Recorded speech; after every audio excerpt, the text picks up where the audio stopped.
Seguimos con Alineados, con las entrevistas a profesionales de la salud. Hoy vamos a hablar con Rodrigo Barragán, licenciado en Kinesiología. Rodri, bienvenidos a Alineados. ¿Cómo estás? Hola Mauri, ¿cómo andás? ¿Todo bien? Buenos días. ¿Cómo andás? Bien. ¿Por dónde andás, Rodri? Contanos un poco de vos, ¿dónde estás? En Córdoba, capital. No, soy entrerriano, de ahí coterráneo tuyo, de Crespo, Entre Ríos. Rodri, ¿cómo fue tu crecimiento a esta apertura que hoy tenés a nivel de kinesiología en el área de kinefilaxia? ¿En qué momento te diste cuenta que iba más por el lado de la prevención o más por la mirada de lo global, lo sistémico y no solo una articulación? Mira, yo los primeros años de kinesio, bueno, era muy especialista, bueno, me dedicaba específicamente a lo que me indicaba el médico, o sea, leías la recetita y te especificabas en eso nada más. Con el paso del tiempo te das cuenta que por ahí teníamos resultados buenos y no tan buenos, entonces empecé a buscar algunas otras opciones con respecto a la profesión. Con la kinesio tenés mucha apertura en diferentes áreas.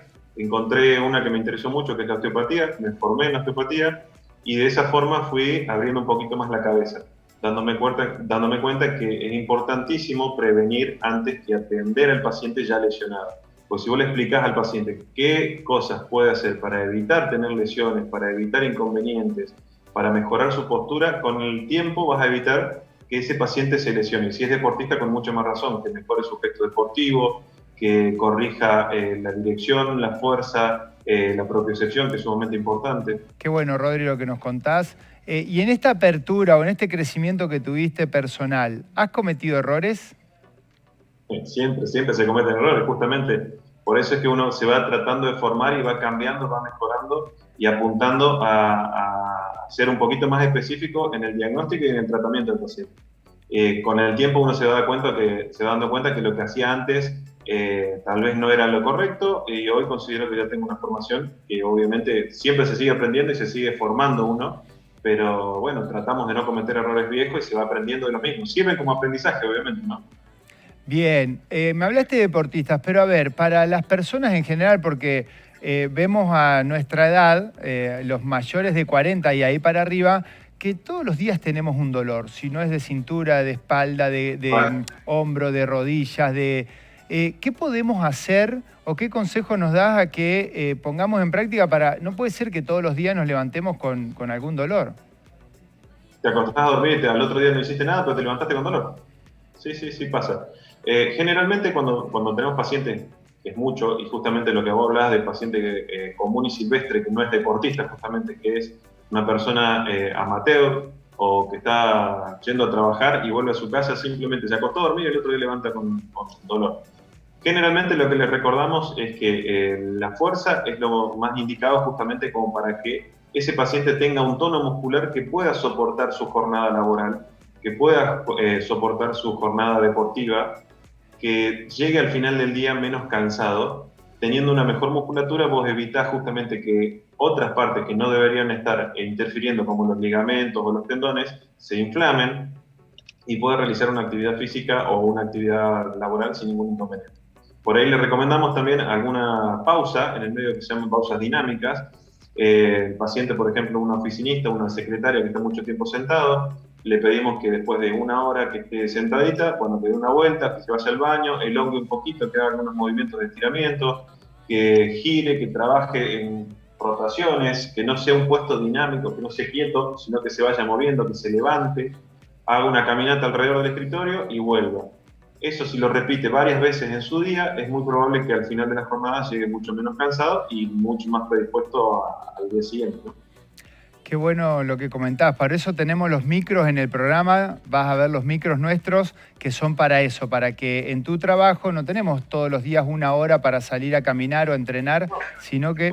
2 minutos, 3 minutos, es un poquito nada más. El tiempo que te tomó ir a preparar el té, lo dejás que se vaya preparando y haces unas elongaciones, te moves un poquito, podés caminar alrededor del escritorio, como digo, diferentes cosas. Por ahí le enseñamos alguna elongación a nivel de cuello, a nivel cervical. Si es una profesión en la cual tienen que hacer fuerza, le explicamos cómo tienen que hacerlo, como para evitar justamente que no terminen lesionados. Qué bueno, Rodri. ¿Qué relación tiene? Porque tenemos varios conocidos, participantes, pacientes en común, y a todos generalmente les haces la misma pregunta porque me terminan contando y llamando. ¿Qué relación tiene su intestino con el resto del aparato locomotor, con sus articulaciones, con sus tendones, con su fascia? ¿Qué relación tiene? Justamente la fascia. Ahí es donde está la relación que vos por ahí uno no la conoce, no tiene idea, pero previamente explico qué es la fascia. La conocemos todo en realidad. El ejemplo fácil y gráfico que tenemos es, ¿viste? Cuando levantás la piel del pollo y abajo hay una telita blanquita, transparente, media suavecita.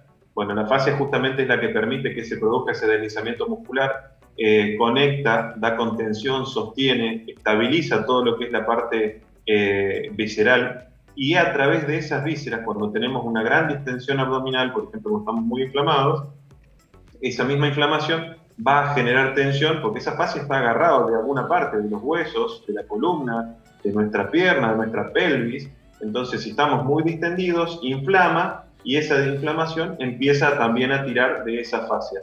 Con el paso del tiempo, el cuerpo se va adaptando, se va acomodando, y cuando no se puede acomodar más, empieza con algún dolor, alguna inflamación, alguna molestia, y ahí es donde consultamos al traumatólogo, al kinesiólogo, al clínico, para que te den la fisio. Generalmente, ¿qué es lo que suele pasar? Se atiende específicamente donde duele. Me duele la rodilla. Che, no hice nada, me levanté, estoy bien, pero me duele la rodilla. ¿Por qué? Bueno, le hacen los estudios, radiografía, resonancia, ecografía, no tiene ningún inconveniente en la pierna, y en realidad el problema está a nivel abdominal, en la parte intestinal, en la víscera, en la inflamación. Sí, he visto y he escuchado, y tenemos ese tema siempre en común, de que además de ir a tratar su dolencia, vos lo primero que le haces esa pregunta de la alimentación. O sea que no solamente para levantarme sin dolor me tengo que mover, sino que también tengo que pensar en la alimentación. ¿Y qué relación tiene el descanso en nuestra fascia? Es sumamente importante porque de esa forma justamente distiende, afloja, relaja. Si no tenemos por lo menos entre 7 y 8 horas de descanso, es muy probable que el cuerpo no llegue a recuperarse para el día siguiente. Eso genera un acúmulo de tensiones, y cuando el cuerpo no puede compensar, empiezan los dolorcitos. O sea que yo voy a tu consultorio y me terminás hablando de la alimentación, del sueño, del descanso, y todavía no me trataste mi dolencia. Arrancamos generalmente con eso. Con la sesión de osteopatía generalmente es mucho explicarle al paciente qué podemos hacer. Apuntamos el 80% se dice que es la evaluación, y después el 20% restante es el tratamiento diagnóstico. Qué bueno, Rodri, qué bueno. Rodri, nosotros en el programa lo que buscamos es mejorar el 10% en lo que estamos haciendo, a nivel físico, mental, emocional. Sí, ¿qué recomendaciones nos haces para nuestro día a día, a los que no somos de élite, o al trabajador que todavía no se movió? ¿Cuáles son las recomendaciones para que nosotros mejoremos ese 10% de ahora en adelante? Generalmente les pido eso, el descanso, de lo mismo que le digo a los pacientes, el descanso, y que empiecen a entrenar un poquito de fuerza. Y dentro de la fuerza no hay que olvidarse de lo que es el stretching o elongación, la movilidad, como para que estemos un poquito más sueltos. Nos olvidamos, por ahí hay alguna persona que si puede va al gimnasio. Yo no pretendo que sean un Schwarzenegger o un físico-culturista, pero les explico, y además si son pacientes grandes, o tienen algún inconveniente por la edad, yo le digo, a ver, levante 1 kilo de algo, 1 kilo de arena, no me interesa, pero ya es más de lo que está haciendo. Eso le va a permitir tener un mejor tono muscular y va a llegar mejor a su final del día, no va a tener tantos dolores, y justamente la parte muscular es la que me va a dar esa contención que no está teniendo el paciente en el transcurso del día. Entonces, básicamente sería eso, el trabajo de fuerza y el tema de la elongación. Y como kinesiólogo y como ser humano, hombre joven que sos, ¿contra qué tenemos que luchar todos los días en el tema de alimentación? ¿Cuáles son los alimentos que más nos inflaman el intestino, que nos inflaman la fascia y nos termina repercutiendo en el aparato locomotor? ¿Qué recomendaciones nos das para sacar de nuestro día a día, de nuestra rutina? Te lo digo por experiencia propia. Gracias a ustedes lo logré, así que buenísimo. Reducir todo lo que es las harinas, reducir todo lo que es azúcar y principalmente los procesados. No existe un árbol de galletitas de arroz, no existe la latita de coca en la naturaleza. Entonces, en la medida que uno se da cuenta que empezás a desayunar, la colación, la media tarde, el almuerzo, todo tiene azúcar. Entonces, empezar a tomar conciencia con respecto a eso. Yo principalmente les pido que por favor empiecen a comer probióticos. Yo soy de Crespo, Chucrut es muy, muy rico, se lo consigue fácil allá. Me gusta recomendar eso, lo que es prebiótico y probiótico también les voy explicando al paciente. Entonces, básicamente insisto con que mejoren esa alimentación para evitar lo que te decía antes, la harina, el azúcar y los procesados. Y por tu experiencia personal, ¿sí? Además de ser un profesional, pero como decíamos recién, un ser humano, ¿es fácil, es simple dejar todo eso o tenés que luchar contra tu cerebro? ¿Cómo fue tu camino a esto? Hay que lucharlo, pero te digo, es la primera semana nada más. Yo personalmente fue la primera semana. Lo que más me costó fue el tema de dejar esa pequeña adicción. Bueno, che, hoy me doy un premio. Hoy tuve un día de miércoles y realmente tengo la cabeza quemada y bueno, a ver, bueno, me merezco comer una hamburguesa, por decirte. Entonces, ese pequeño premio cuando lo pasás, en vez de tomarme el vaso de cerveza, qué sé yo, obviamente uno no hace la comparación, pero me tomaba unos mates, me ponía a leer o hacer otra cosa como para despejar la cabeza, sacarla del foco, como decís vos, sacarle el foco a eso y de a poquito, día a día le fui ganando en ese sentido. Actualmente me está resultando mucho más fácil y fue una de las estilos de vida que realmente he adoptado. Yo anteriormente había probado todas las dietas, de lo que se te ocurra, la que vos digas, yo la hice. De la luna, del sol, de comer, no comer, de comer de esto, lo otro, ninguna me había funcionado. Y ahora con la forma esta de simple y real, sí, claro. ¿Y me he podido mantener en el tiempo. Y como padre de hija adolescente, ¿cómo te fue? Porque también los padres creemos que es magia ir a cambiar los hábitos que nosotros hemos impuesto. ¿Cómo te fue o cómo te va el día a día? Sé que te divertís mucho con tu hija. Contanos un poco de eso. Me has visto cocinar con ella, así que te cuento que hace un rato hablé con ella y le tengo que ir a buscar un ratito y le digo, ¿cómo estás? Bien, bien. ¿Qué hiciste? No, nada, me levanté y me hice un omelette. Así que con eso te digo que ella misma ha ido cambiando sus hábitos. Ella me lo pidió, hizo nivel 1, así que ella solita me pedía, papi, quiero hacer un cambio, no quiero comer por ahí, se da el gusto, obviamente. Estuvo en un cumpleaños 15 con torta, sale, tiene circunstancias que las come, pero puede y vuelve a eso, pidiendo eso. En casa ella me dice, ¿qué querés comer? Carne. O sea, hacete un asadito, un bife, alguna cosita, pero siempre es carne. Así que qué bueno, Rodri.